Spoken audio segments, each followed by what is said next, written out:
d'ailleurs, dans la hiérarchie, effectivement, comme vous en parlez, sur le sujet spécifique du numérique à l'école, il y a deux camps, vous le savez, ceux qui disent que trop de numérique tue le numérique, et puis les autres qui estiment qu'il n'y a quelque part aucune preuve de l'efficacité des EdTech, notamment, ou du numérique en matière d'apprentissage.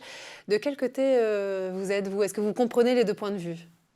Alors, on peut comprendre les deux points de vue. Simplement, il faut d'abord se dire qu'est-ce que ça signifie l'intérêt, je dirais, des utilisations du numérique dans une classe. Et trop souvent, on se focalise sur un aspect ou un autre aspect et on ne rentre pas dans la dimension que j'évoquais au début, qui est la dimension, je dirais, citoyenne. C'est-à-dire, peut-on abandonner des jeunes au monde tel qu'il est alors qu'on ne l'aura pas préparé à ce monde. Donc, il y a déjà ça. Alors maintenant, il y a effectivement une prévenance à avoir vis-à-vis des usages inconsidérés. Je vais vous donner un exemple qui m'a choqué. On nous dit, le président vient de nous dire, ah oui, il y a trop d'écrans à l'école. Et j'ai observé des classes, il n'y a pas très très longtemps, avec mes collègues du laboratoire, et j'ai été des classes d'école primaire, et j'étais sidéré d'entendre des enseignants me dire, vous savez, moi j'entre dans ma classe le matin, j'ouvre le vidéoprojecteur, et le soir, quand je sors de la classe, je l'éteins. Et la semaine dernière, j'étais encore avec des enseignants du premier degré, je leur posais la question de savoir s'ils avaient vécu ça et s'ils le vivaient encore. Et ils m'ont dit oui. Et le problème, c'est que l'écran, le premier écran, c'est le tableau.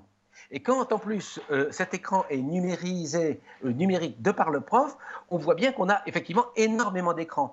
Par contre, si on regarde les usages que font les élèves dans la classe, en réalité, il y a peu d'endroits où majoritairement les enfants utilisent l'ordinateur, l'écran à longueur de journée. C'est extrêmement rare, voire même inexistant. Il y a des usages raisonnables et raisonnés. Et c'est bien dans cette raisonnable et raisonné usage qu'il faut aller. Et je pense que les gens qui critiquent de façon assez radicale ont en général assez peu connaissance de la réalité du terrain. Ils ne vont pas dans les classes. Et je dirais que, pour terminer là-dessus, il est plus inquiétant de voir un enseignant incapable d'éteindre le vidéoprojecteur pour faire d'autres activités aux élèves, plutôt que de déplorer le fait que les enfants aient trop d'écran.